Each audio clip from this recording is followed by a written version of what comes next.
Bristol Community College, Mathematics with Dan Avedikian, Math 011, Arithmetic, Section 2.8, Problem 19.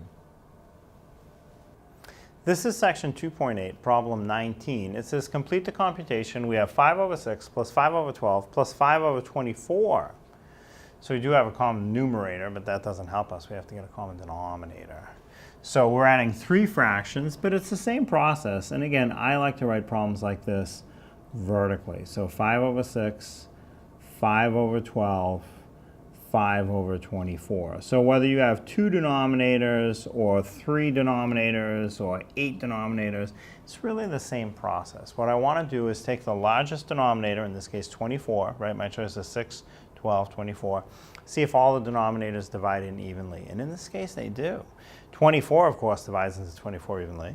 12 divides into 24 evenly. 6 divides into 24 evenly. So that's a common denominator.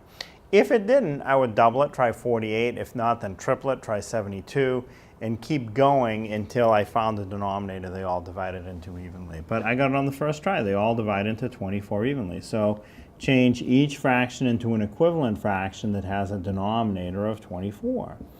And I know right now that will be the denominator for my answer. My answer is going to be something over 24. Now what we have to do is work on the numerator. So you can really fill them in whatever order you want. I'll just start from the top, go right down. 6 times some value became 24. That some value must be 4. 6 times 4 is 24. So the numerator gets multiplied by the same value, in this case times 4. 5 times 4 is 20. So this is the first fraction. 5 over 6 has an equivalent fraction of 20 over 24.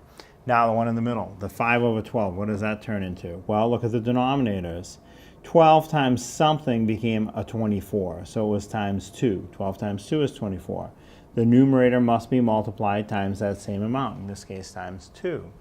5 times 2 is 10, so 10 over 24 is equivalent to 5 over 12. Now the last fraction, in this case the last one's super easy. The denominator just got to stay the same. It was 24, it stayed 24.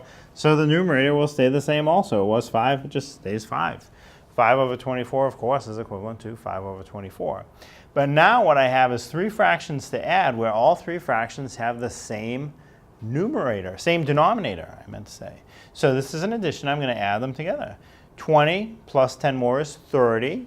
30 plus 5 more is 35. So I have an answer of 35 for the numerator.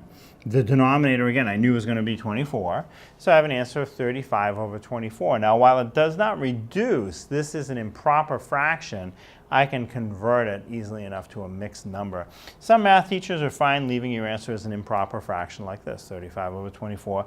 Others prefer a mixed number as the answer when something like this happens.